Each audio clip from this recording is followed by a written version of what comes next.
భక్తులందరికీ నమస్కారం అండి. దేవి అనుగ్రహం ఛానల్కి స్వాగతం. దుర్గమ్మ ఆశీస్సులు అందరిపై ఉండాలి అని చెప్పి మనస్ఫూర్తిగా కోరుకుంటూ ఈ రోజుటి వీడియో స్టార్ట్ చేస్తున్నాను ఫ్రెండ్స్. ఇక ఈరోజు వీడియోలో దుర్గమ్మ మన కోసం అందించే సందేశం ఏంటి అంటే, బిడ్డ చూడగానే ఇక్కడ కనిపిస్తున్నటువంటి ఓం తాకు. ఓం తాకితే నీకు బిడ్డ అంటే ఓం అంటేనే అది ఒక మంగళకరమైన శబ్దం. ఇక తాకావు కదా, ఇక ఓం తాకిన నీకు తల్లి ఈరోజు ఒక మంగళకరమైన వార్త వినబోతున్నావు. నువ్వు ఎదురు చూడని వార్త నీ దుర్గమ్మ నీకు అందజేస్తుంది.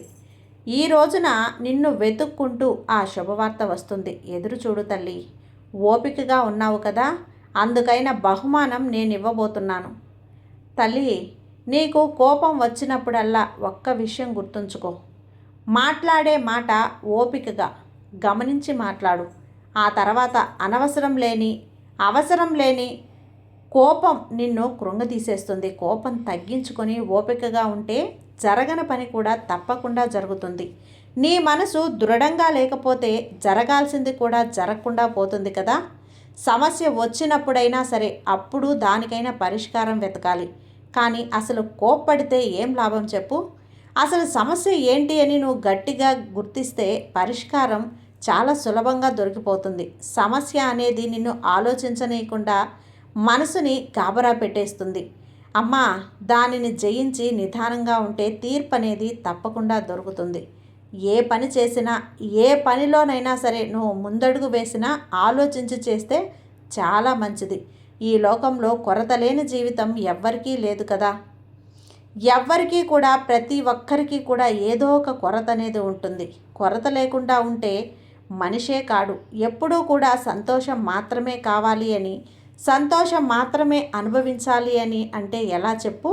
ఈ లోకంలో ఎలా అయితే ఉండాలో తెలుసుకొని అలాగే మెలుగు అని చెప్పి దుర్గమ్మ మనకైతే ఓం తాకిన తన బిడ్డలందరికీ కూడా ఇలాంటి సందేశాన్ని అయితే అందిస్తున్నారండి. ఈ సందేశం వినే ముందుగా ఒక్కసారి మనకు బాగా తెలిసినటువంటి గురువుగారండి, శ్రీ వారాహి అమ్మవారి జ్యోతిష్యాలయంలో జ్యోతిష్యం చెప్తున్నారు గురూజీ సుబ్రహ్మణ్యం రాజు గారు. Contact number 9989794560.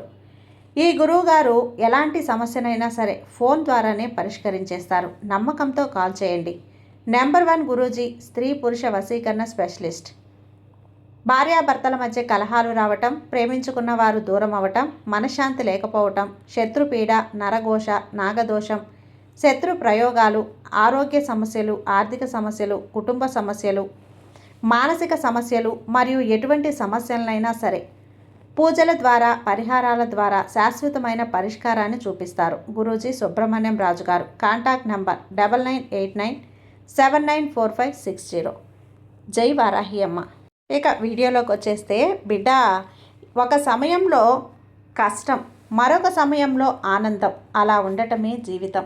నువ్వు ఆ రెండింటిని అనుభవించాల్సిన అవసరం ఉంటుంది. నువ్వు అనుభవిస్తున్న సుఖానికి, ఆనందానికి, ప్రతిదానికి కూడా భగవంతుడికి ధన్యవాదాలు చెప్పు. ఇంకా నీకంటే తక్కువగా కష్టాన్ని అనుభవించే వారి గురించి చూసి దేవుడు నిన్ను మంచి స్థాయిలో ఉంచాడు. ఈ విధంగా నువ్వు ఆనందపడు. ఇది నిజం బిడ్డ. ఎందుకంటే కష్టాన్ని చూసి బాధపడతావు. నీ జీవితంలో కష్టమే లేకుండా ఉంటే నీకు పోరాడే సత్తా, పోరాడే గుణం, పోరాడే ఆలోచన ఎలా వస్తుంది? ఇతరులు నిన్ను చూసి హేళన చేసినా, ఎగతాళి చేసినా ఎందుకు దిగులు పడనవసరం లేదమ్మా. నేను ఎన్ని మాటలన్నా కూడా అవన్నీ కూడా నువ్వు ఏమీ పట్టించుకోవద్దు. నీ ఆలోచన అంతా మంచి స్థాయికి వెళ్ళాలి, ఏదో ఒకటి సాధించాలి అనే ఒక లక్ష్యం మీదే ఉండాలి. నీతో నీ దుర్గమ్మ నేనున్నాను కదా, నీకు తోడుగా నేనుండగా నువ్వు భయపడనవసరం లేదు. గర్వపడు, ధైర్యంగా ఉండు. ఎగతాళులు చేసిన వాళ్ళే ఎందుకు ఎగతాళులు చేశామా అని వాళ్ళే తలజించుకునే రోజు తప్పకుండా వస్తుంది. వాళ్ళని కాలమే చూసుకుంటుంది. నమ్మకంతో ఈ దుర్గమ్మ ఉంది అని నీ ప్రయత్నం నువ్వు చేయి. నీ ప్రయత్నం వల్ల ఓడిపోవు. ఒకవేళ ఓడిపోయావే అనుకో, అది చూసి ఇతరులు సంతోషపడవచ్చు. కానీ నీ యొక్క ఓటమి వల్ల నువ్వు ఏదైతే సాధించాలని నీకు తెలుస్తుంది. అందులోని లోటుపాట్లు నువ్వు గమనిస్తావు. కాబట్టి ఓటమి అని చులకనగా చూడకు. అదే గెలుపుకి నాంది అవుతుంది. నిన్ను పక్కకు పెట్టిన వాళ్ళు నీకు దగ్గర ఆందోళన చెందకుండా నిన్ను ఎత్తులో, గౌరవప్రదంలో నేను పెడతాను. ఒక 2 విషయాలు గుర్తుంచుకో అమ్మా. నిన్ను విమర్శించిన దగ్గరే మౌనంగా ఉండు, గెలిచిన దగ్గర ఒదిగి ఉండు, కానీ నిన్ను ప్రేమించే వారి దగ్గర మాత్రం అభిమానంగా ఉండు. అందరూ నీ వశమవుతారు, అన్నీ నీ వశం చేస్తాను. ఇక ఈ రోజు నుండి నీ గెలుపు ఆరంభమైన రోజు.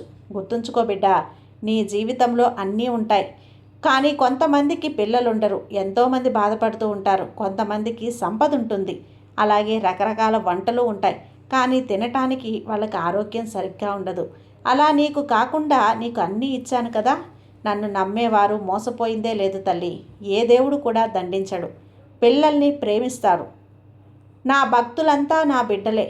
భగవంతుడు దండన ఇవ్వడు, దండన ఇస్తే పలు రకాలుగా వైభోగాన్ని సంపదని ఇస్తానే కానీ ఆనందాన్ని ఇస్తాను, కానీ ఏ భగవంతుడు కూడా కష్టాన్ని ఇవ్వడు. ఒకవేళ నువ్వు కష్టం అనుకున్నది అది నీ పూర్వజన్మ కర్మఫలాలు. తొలగిపోతాయి, గుర్తుంచుకో. నువ్వు కోరుకున్నది నీకు ఆలస్యం అవ్వచ్చు, కానీ తప్పకుండా నీకు చేస్తాను. ఎప్పుడూ చెప్పేలాగనే నీ కర్మఫలాలు తీరిపోయిన తర్వాత నీకు అన్నీ దక్కుతాయమ్మా. అవునమ్మా, నీ దగ్గరంతా మంచే చెబుతున్నాను కదా, నిజమే చెబుతున్నాను. నేనున్నాను అని నువ్వు నమ్మినప్పుడు మాత్రమే నీకంతా శుభంగా ఉంటుంది. నా బిడ్డకు నేను సర్వస్వం ఇచ్చి ఆశీర్వదిస్తాను. నిజాయితీగా జీవిస్తున్న బిడ్డవు నువ్వు. నిజాయితీగా జీవిస్తే అన్నీ కష్టాలే వస్తాయి అనే ఒక అపనమ్మకాన్ని పెంచుకొని ఉన్నావు కదా, అలా ఎప్పుడు నువ్వు అనుకోవద్దు తల్లి. నీ లక్ష్యాన్ని మాత్రం నువ్వు దృష్టి పెట్టు. తప్పకుండా నీ లక్ష్యాన్ని నువ్వు చేరుకొని నువ్వు అనుకున్నది సాధిస్తావు. నేను చెప్పేది జాగ్రత్తగా విన్నావు కదా.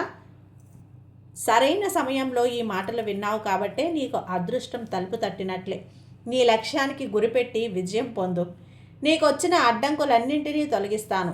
ఇక నీకు మంచి మంచి అవకాశాలు వచ్చి నీ జీవితంలో మంచి మార్పు వచ్చేలా ఆశీర్వదిస్తున్నాను.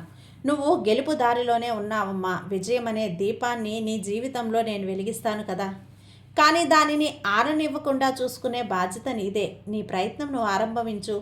నువ్వు జీవితంలో అన్ని సంపద అలాగే ఆనందంగా ఉంటావు. ఎవరికీ బాధ కలిగించకు, ఎవరిని శిక్షించకు, ఎవరికీ చెడు తలపెట్టొద్దు.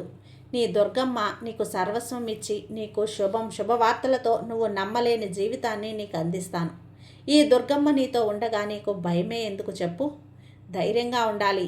దుర్గమ్మని నమ్ముకున్న తన బిడ్డలు ఎప్పుడూ కూడా గంభీరంగా ఉండాలి, సింహంలాగా ఉండాలి. నా బిడ్డల ధైర్యాన్ని చూసి నేను మెచ్చుకొని ఆనందించాలి. నీ జీవితం సంతోషంగా ఉండాలి తల్లి.